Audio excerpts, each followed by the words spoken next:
Jeff, welcome aboard to the show today. I'm absolutely delighted to talk with you. Well, thank you for having me. Jeff, I'm gonna just cut to the chase. I want to ask you an incredibly difficult question. If you would be okay to share what your most difficult moment that is most saleable that you can kind of recall in the force in your 30-year career. I would say that it wasn't one specific incident. Yes, I worked on the streets. I worked down in South Los Angeles, which is arguably the most violent divisions in the city. Wasn't unusual for us to have 140 plus homicides in a given year in a 7 square mile geographic area within the city.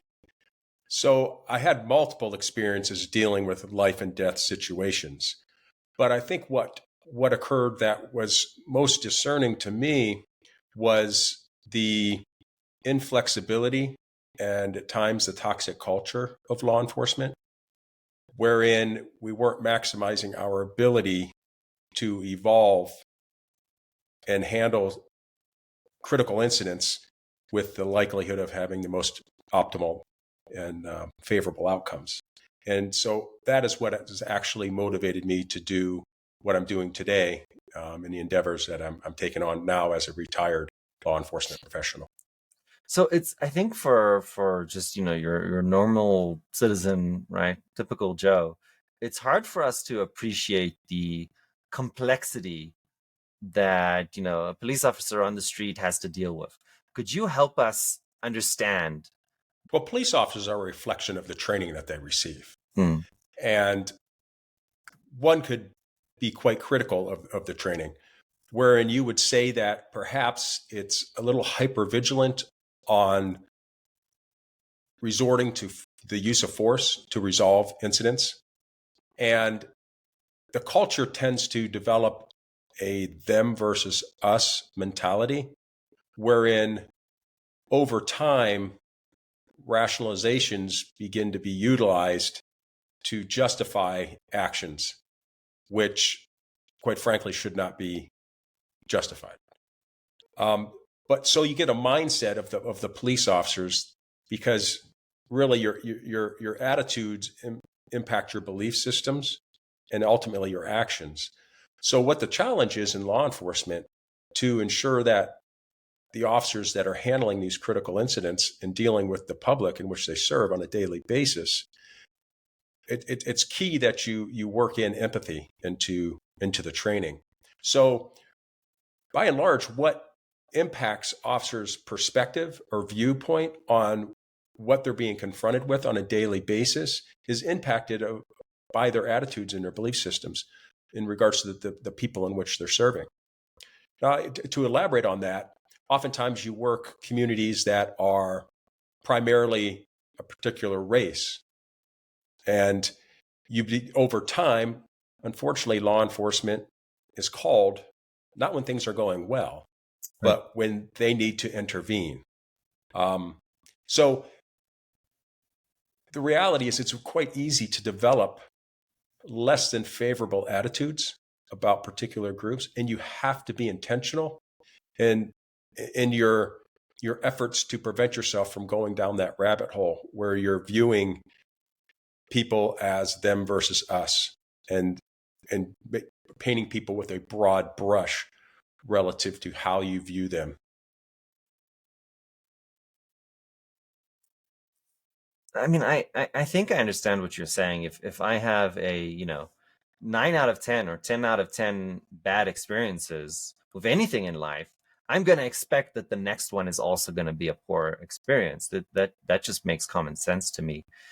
How can you even counter that? I mean, it just seems to me that, you're going into a bad situation, you're being called into a bad situation, but some of the cases you're going to be totally wrong. What is even a framework or a training that could help you, break that mold? Well, I say it really begins with who law enforcement hires. And currently, the process for being hired is a deselection process. What does that mean? What I mean by that is you apply, and as long as you don't have a criminal record, you Mm, haven't used drugs or narcotics within the past 12 months, your mm. financial situation is in order, then you meet the criteria to potentially be hired.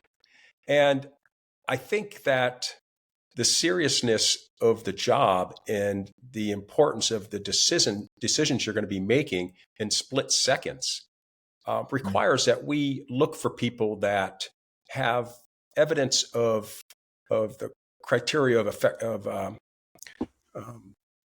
proper functioning, executive functioning, really, where they have empathy, they have they're self-aware, they have moral reasoning, they think critically, um, they are creative problem solvers.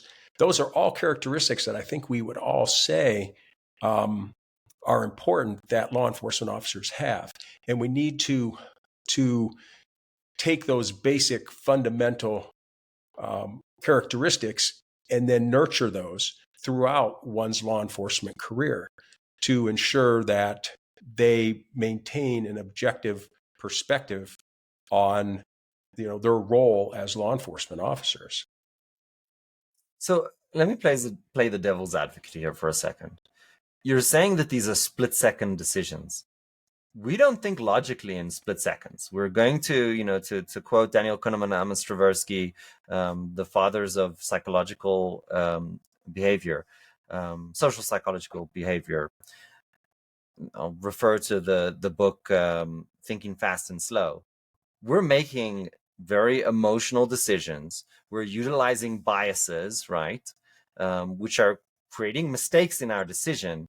And you can't really do a logical process within a split second decision.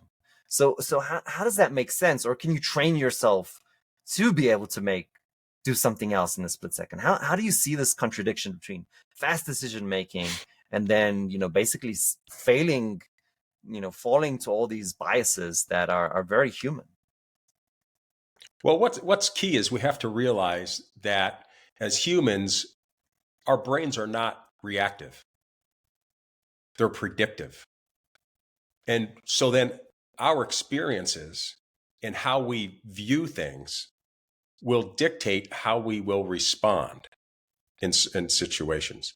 So if you're going to hire people that are objective, open minded, are critical thinkers, they're more likely than not to go down a path wherein they hypervigilantly resort to force to resolve incidents.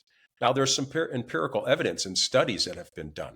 Recently, there was one done where they studied two medium-sized law enforcement agencies here in the United States. And what they did is they looked at the education level Mm. of police officers.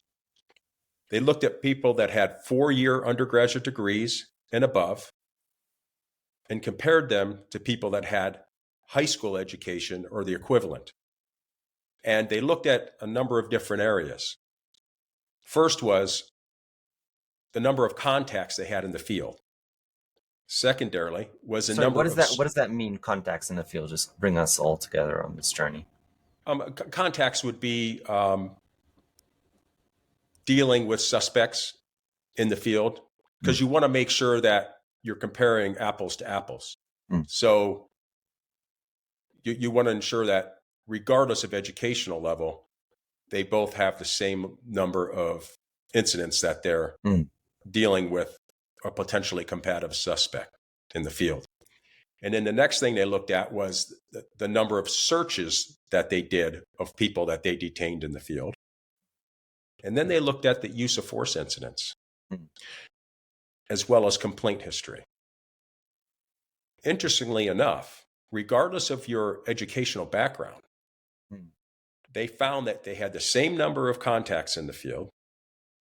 They had the same number of incidents where they searched suspects, but most significantly was the reduction in the use of force by those who had an education of a 4-year undergraduate degree or higher, as well as they also had much fewer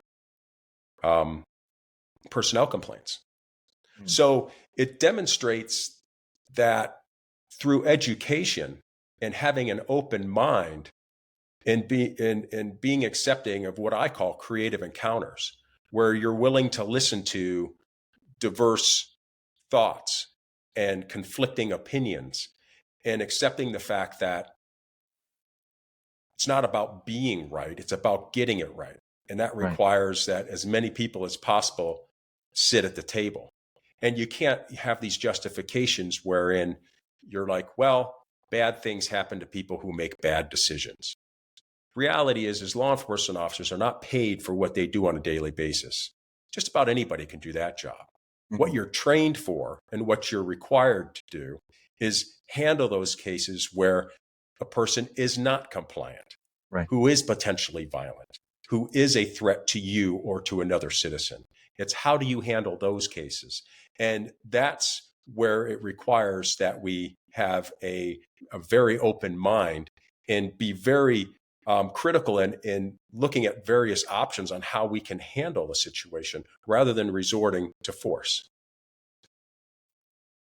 I I, I want to drill into this. So your argument, and again, I am playing the devil's advocate here. Your argument is that the research shows correlation between higher education and better outcomes, less violence in the outcomes. Would that mean that you would advocate to have more higher education in who we bring into the force? Or is that not necessarily your point? I want to be very careful about making assumptions based on what you said.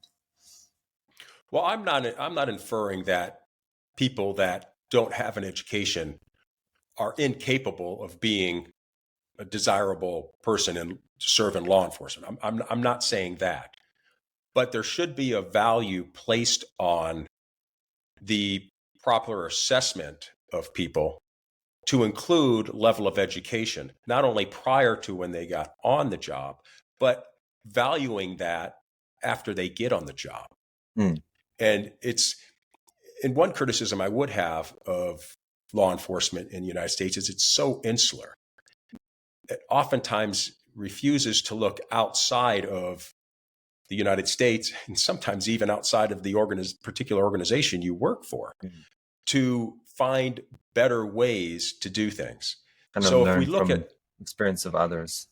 right, so if you look at like Scandinavian countries, Yeah. they require a an educational level that's consistent with a 4-year undergraduate degree. Oh, wow. And while you're going through that training, you're being assessed. So if you want to be a law enforcement officer, you have to go through this education and you're being evaluated and assessed to determine if you have these characteristics of executive functioning that are consistent with somebody that is more likely than not going to be successful in law enforcement and be able to make the best decisions and judgments when under stress in these critical incidents. And it's quite interesting. If you look at the countries over there, law enforcement is oftentimes one of the most favorably viewed government entities. Yeah. And you can Yeah, I certainly would say never that's not the believe that case as in here. America. I would, if Yeah, you had to ask me and I had to guess the answer, I would say that would not exist. yeah, That's but incredibly interesting. So, based on what is this? Like, this is surveys, or this is how do we know this? it's research and studies that they've done and surveys. Um, it's quite interesting. They they view things very very differently, and there's a resistance in the United States to where, like I tell you, my experience was primarily with the LAPD, Mm, and where I served over 30 years, and it's kind of like if LAPD doesn't come up with the idea, then we're not interested. mm, And the reality is, I'll give you an example. I worked for the LAPD during the 10-year period that they were under a Department of Justice consent decree. mm. And this consent decree was imposed on the department because it had been determined that if there were egregious violations going on and corruption that was occurring. We're talking about officers that were committing bank robberies, Oh wow. planning guns on duty to justify shootings, stealing cocaine out of evidence lockup and selling it on the street. I mean, some of the most egregious corruption that you could ever imagine in law enforcement. And it actually was primarily the Rampart gang unit. The Rafael Perez scandal was what it's called. Mm. And I was a sergeant and brought in and made the officer in charge of the gang unit to clean it up after this was the DOJ imposed the consent decree. And what I say a consent decree is it's a blueprint. It's a blueprint to police management best practices Mm. to minimize the likelihood that this level of corruption can occur without being detected. The idea is to prevent it from happening at all. And then you also want to have accountability measures in place wherein you will identify it if it is occurring. But the LAPD was failing on both levels. And there were things that were identified in that blueprint, as I call it, of the consent decree of best practices that we had to implement because it was imposed on us. But today, over 20 years later, I'm seeing law enforcement agencies making the exact same mistakes that we made and that were corrected as a result of that consent decree. So how in law enforcement can we have the LAPD making these mistakes of the past over 20 years ago and other law enforcement agencies, large law enforcement agencies, not learning from LAPD's mistakes? It's because of the insular nature of law enforcement.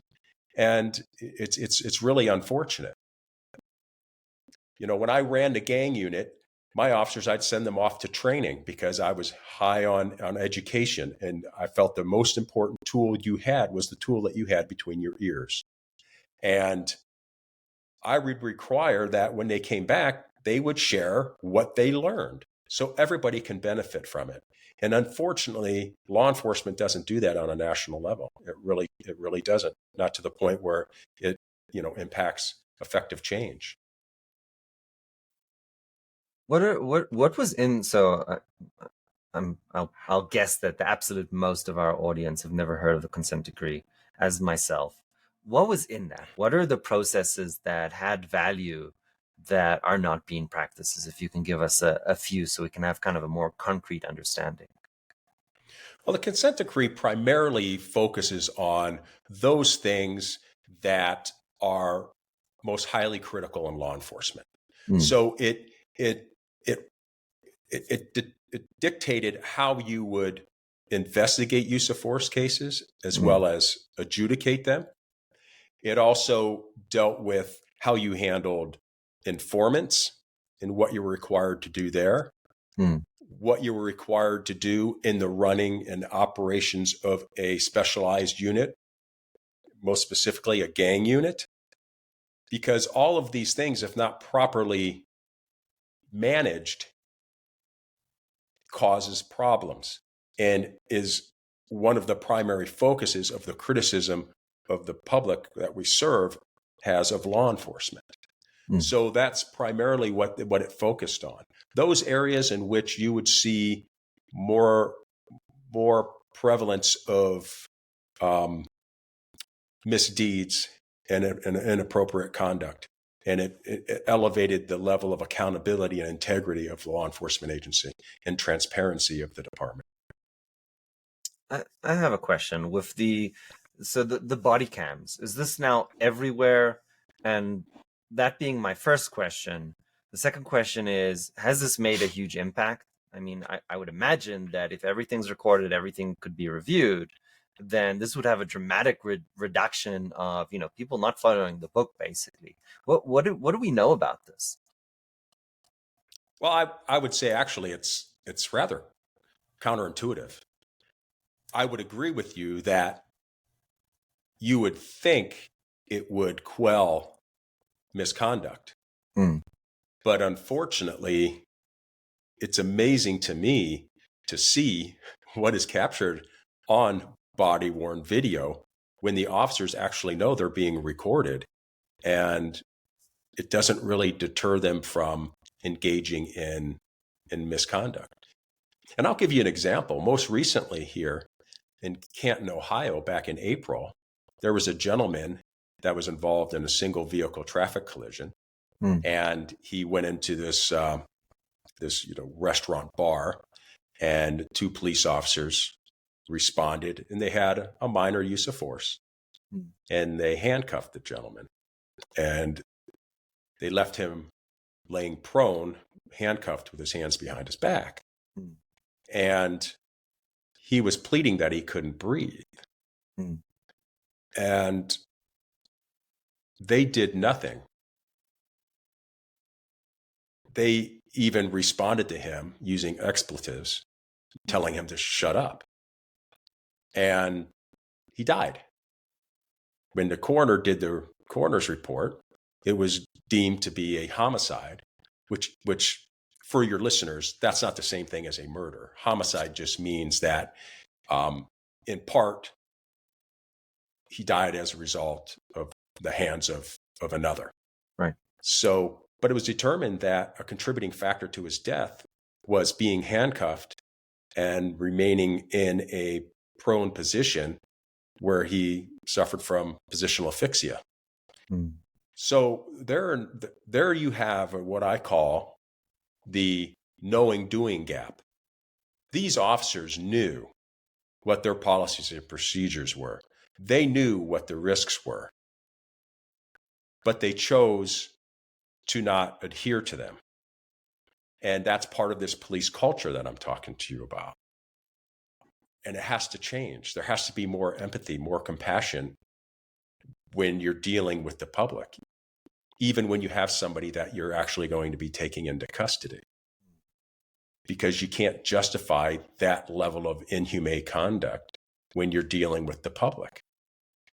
So there's a perfect example where you have the body-worn camera that's on, they know it's on, and this is how they're speaking to the individual, and this is how badly they deviate from adhering to the policy.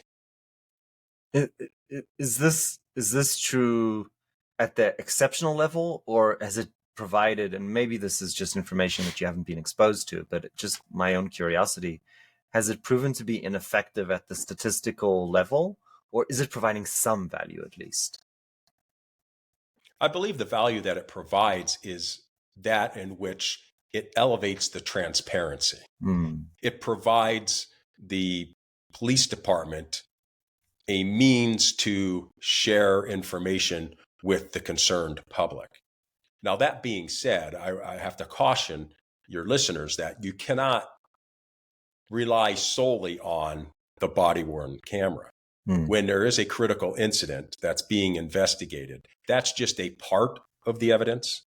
It's an incumbent upon people to be patient and allow the entire investigation to occur before you render, an opinion. Yeah. That's primarily, though, when you're talking about actions and responses under stressful circumstances in a highly volatile, rapidly unfolding tactical scenario. Mm. The incident that I just spoke to you about, it's pretty clear, Right. There's all of those other things that you would take into consideration when under stress don't apply to the incident I just Exactly right. just spoke of. Yeah. Yeah. I mean, obviously there was no risk to the officers at that stage if the person is already handcuffed. So you wouldn't think that there was a split-second decision, right? That was something that they had the ability to think through. That sounds, at least to me, clear. But I wanted to go back to your point about that, the body cam just isn't, and this is how I interpret it, keep me honest. You're saying the body cam just isn't enough evidence. You would think that a picture, is worth 1,000 words. What is the aspect of where the footage just isn't enough? When does that happen? What does that look like? Well, when you're evaluating, say, a critical incident of a lethal force incident, where an officer makes the decision to use lethal force to obtain compliance from the individual that's being combative and violent, it's the standard in which you use is objective reasonableness. It's Graham versus Connor. That is a Supreme Court case that you use. So you have to be able to, in order to determine whether the officer had objective reasonableness. And bring us all with you on this journey. What does that mean? What's the definition? How do officers understand this? Essentially, what you're trying to determine is, were the actions of the officer consistent with an officer who would have the similar training and experience in a similar circumstance? Mm. Would they have acted in a similar manner? That's Mm. really the standard. So it requires that you have the totality of the evidence to evaluate, and it's the preponderance of the evidence. What's more likely than not occurred. That's And incredibly, I mean, that just shocks me at the definition because it's incredibly opaque. I mean, it's like, oh, you should do the same as other people do, but there's no clear standard on, is this reasonable or not reasonable?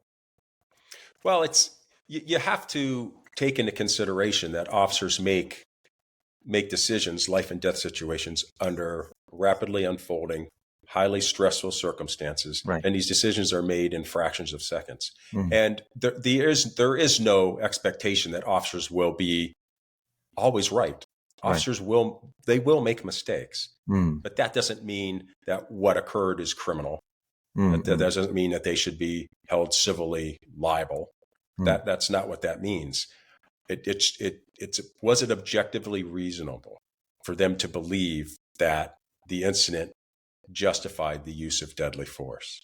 And that's not only what you're going to evaluate that, yes, in part what you see on the body worn video, but then you Mm. have to reconcile that with all of the physical evidence, the witness statements, as well as other video and security camera video, and the officer's statements. And when you take all that into consideration, then and only then will you be able to determine whether there was objective reasonableness for the actions that were taken. Mm. Mm. Is there one thing that seems to me trivial, but I think this is the whole discussion today is about things that we think would be right, but they're not necessarily. One thing that would sound to me is that if you have a partner and you're kind of working together, then there would be a sense of checks and balances in the relationship that might prevent outcomes because maybe one of the officers is having a bad day and is not thinking straight, but then you've got that partner there to make sure that nothing kind of goes off the reservation. What is the, let's say, standard practice? Are we seeing, everybody working in pairs? Is there a lot of officers that are just working alone? Um, is my hypothesis even right? Do officers that work together versus alone, do they perform better? Is there any research or perspective on this topic? Well, you're seeing some change. There has been some legislation where there's legal statutes that require police officers now Mm. to step in if they see an officer engaging in conduct that is inappropriate. And the officer can be found criminally liable if they don't. Mm. So, and you'd see that with the George Floyd incident. There as well as a multitude of incidents. But it goes back to culture. This is what I've always said, that culture will always supersede policy, procedure, and training. If the law enforcement organization's culture is not aligned with the policies, procedures, and training, what's going to win out is the culture. And if the culture is not healthy, you're not going to have the outcomes and the conduct of the officers that's going to be consistent with the organizational expectations, as well as, most significantly, societal expectations. I would kind of expect that policy procedure training would drive the culture to a certain extent. What's missing in this equation beyond those three things that is driving the culture? Well, if you look at training, Mm. it does not address really mindset. And I'll give you this example.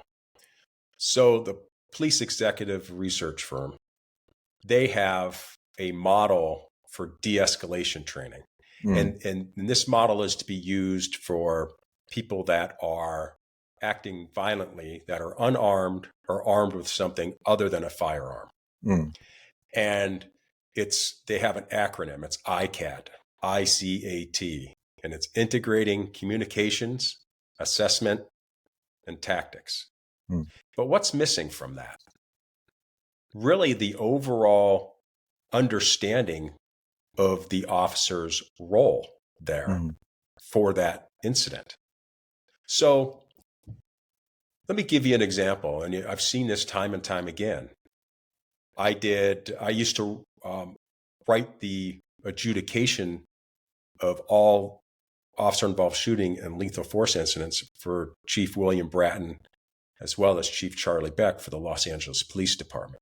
Mm. And then after that, I was the officer in charge of the detective entity that investigated all officer involved shootings and lethal force incidents.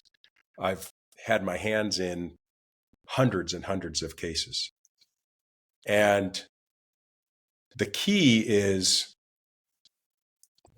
that the actions of the officers have to be consistent with what societal expectations and the expectations of the police department are.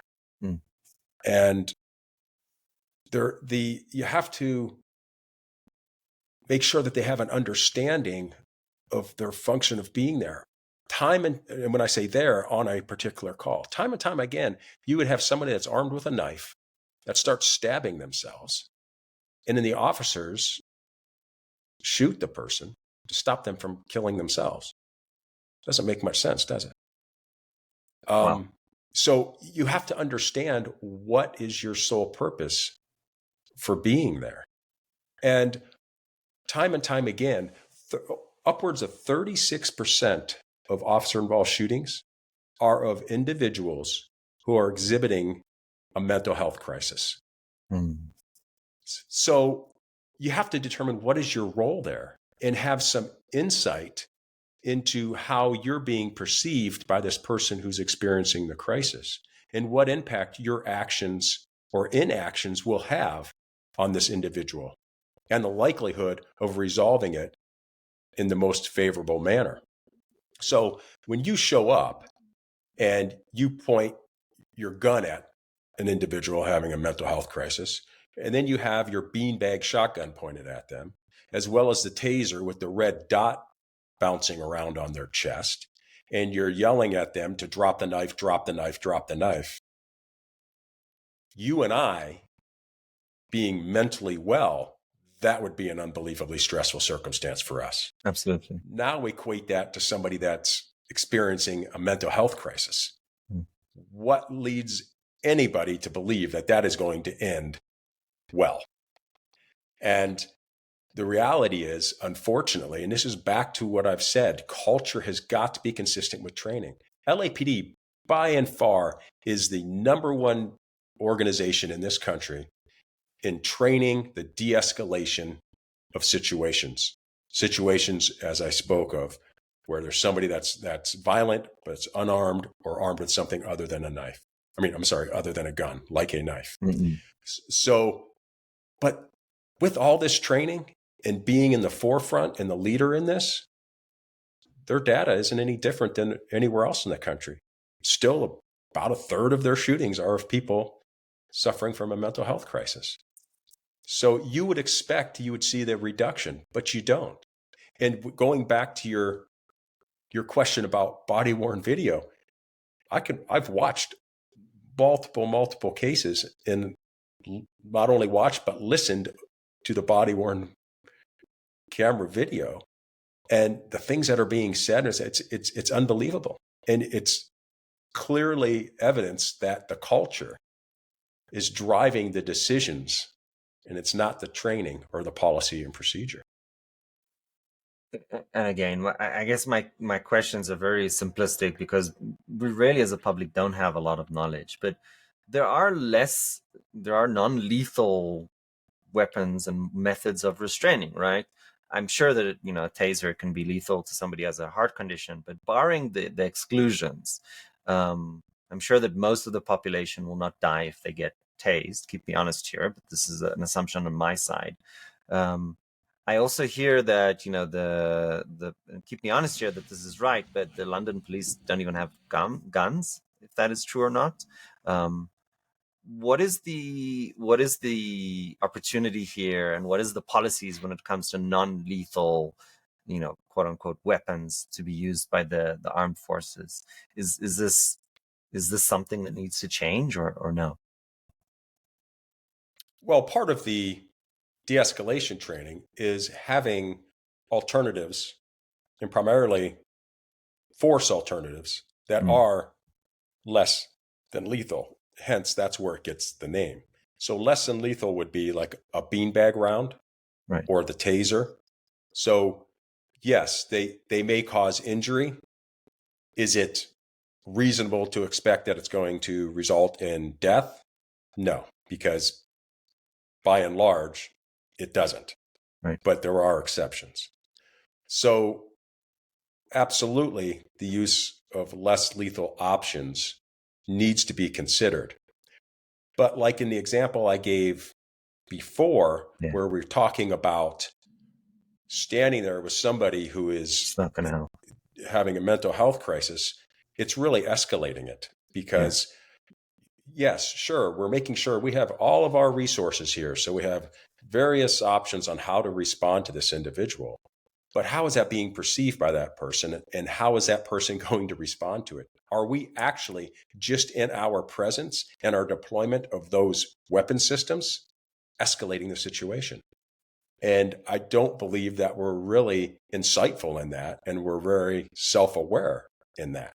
So and I can show you case after case after case that is captured on body worn video. And you're like, well, I can tell you exactly how this is going to end. Mhm. And lo and behold, it ends that way, and it's an unfortunate death. Now, I'm not sitting here telling you that there aren't circumstances where police officers aren't justified in using lethal force. Absolutely are. And I'm not here to suggest that all incidents can be managed to the extent where lethal force will not be required. That's not what I'm saying. But what I'm saying is that we need to make sure that, and when I say we, I mean law enforcement needs to make sure that their actions are most likely to provide the opportunity for an optimal outcome. I, as I said, this is today the art of going down rabbit holes. Um, is there an opportunity for actually negotiation skills? Maybe this is already part of the program, but the kind of training or skills that a hostage negotiator might have. Um, is there an opportunity here for police forces? And I'll give a really stupid example. My son was able to turn a bully into a friend by just giving them a compliment once a day, a very sincere and real compliment. So there are skills that are not standard. Not everybody has them, that can help really diffuse situations by how we talk, how we interact. Is there an opportunity here as well? Well, absolutely. It's all about being self-aware and understanding how your actions can positively or negatively influence the situation. So actually, the presentation of force may not be the answer. Mm, It's about information. We oftentimes see officers that rush into circumstances when they're there for the purpose of somebody that's suffering a mental health crisis, mm, and the family is just asking that the officers help to get the individual the medical and mental health treatment that they need. right. And then it ends up in the death of the individual. Lord. So, you'll have a situation where the individual is inside the house and the officers force their way in, and suspects will have a knife, and then they end up shooting the individual. And it's take your time. You have time is on your side if you don't have any imminent threat to somebody else.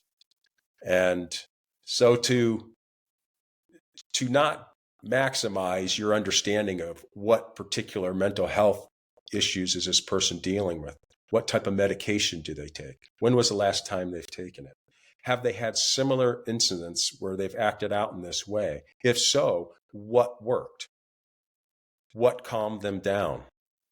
And so you can have some insightful decisions. You have to do your due diligence in your understanding of the circumstances that you're in. absent exigency, time is on your side. Don't look at it as an Right. inconvenient call that you're handling. You have to Right. look at it as, I need a positive outcome, if at all possible. And my decisions will best be made with the maximum amount of information that I can obtain. So if you got family members or roommates that you're talking to, get that information and then strategize. And don't Mm. think that law enforcement can necessarily have the insight and the understanding on how best to handle it. Law enforcement agencies need to include Mm. mental health agencies, and have a cooperative effort, and have people on scene that can help direct and help the law enforcement agency and the officers on scene understand how best to address and move forward with the situation. And we just don't see that to the extent we need to at this point. I mean, the just by listening to the complexity and the amount of skill that is required from these officers, I mean, it seems to be incredible, right? You need to handle yourself under stress in unknown situations. It could be mental illness, it could be a gang, it could be who the hell knows what's happening, and you're trying to navigate this. I mean, it just seems to me that the level of qualifications that we're asking is incredibly, incredibly high. My mind immediately races to, well, like, are we just underpaying this role to the level that we can't attract, let's say, the type of talent that we really need? Or can anybody do the job if they're trained properly? Is there an economics issue here as well? I would suggest that there is. I absolutely do not agree with this defund the police. Hmm. If you want the police to more closely align their actions with societal expectations, Right. you need to make sure that you're spending the money to recruit the right people, hire the right people, and properly train your personnel. Hmm. That's a very costly endeavor. But I Hmm. can't think of a profession wherein it's more vital than in law enforcement. And I was an elite hockey player. And if you didn't perform well under stress, you were going to get traded, or you weren't going to be playing. Yeah. And we hold our professional athletes to a higher standard than we do our law enforcement officers. And we So could talk about teachers, for example. I mean, it's ridiculous, right? How are the things that are objectively so important, right? You know, if it's teachers, it's the people that are teaching our kids, right?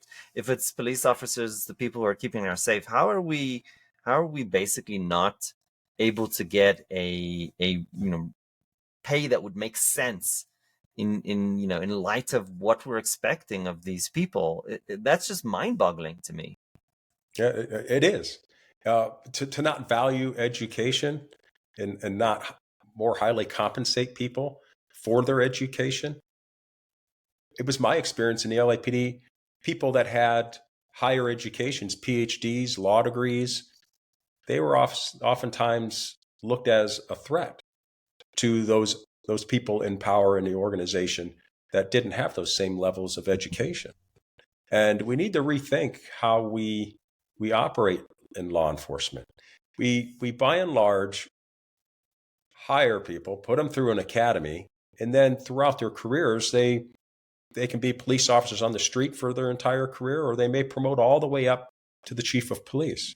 Mm. But that being said, all the roles within the law enforcement agency are probably not best suited by those who actually are law enforcement officers.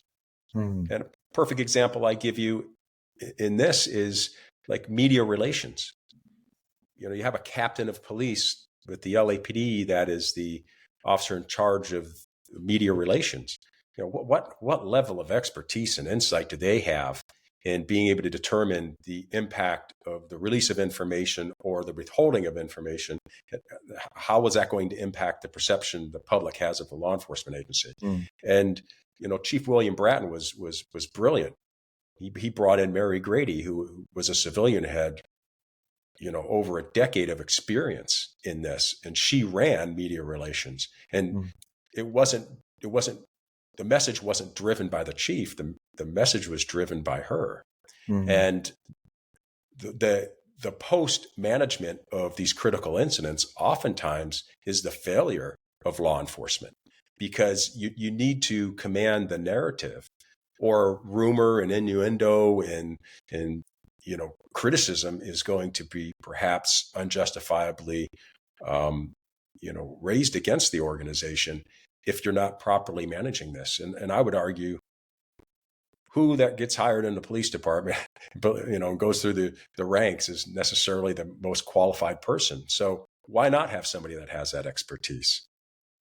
So just like when we were under the consent decree, they brought in a civilian who oversaw the consent decree bureau, and it's all about creative encounters. It's about being open and objective and listening to the perspectives of people that have a different background and a different, more specialized level of expertise that can give you some insight to facilitate the most appropriate decisions and judgments. Jeff, our only scripted question in this interview is, what would you go back and advise 20-year-old Jeff? At times, perhaps not to be so idealistic about things, and to have the patience to try to navigate the most appropriate way of influencing in a positive manner the changes that are so important in law enforcement. Because the challenge is to address the ingrained attitudes that are in law enforcement and make sure that empathy, accountability, moral reasoning is just as important as tactical skill and expertise. And it requires a multifaceted approach. It requires the patience, but it's certainly a worthwhile endeavor. And that's why what I'm doing today, I'm the founder and CEO of Law Enforcement Consultants. And I have a forthcoming book that's going to be released in March of next year. And it speaks of many of these issues that we're talking about. And it's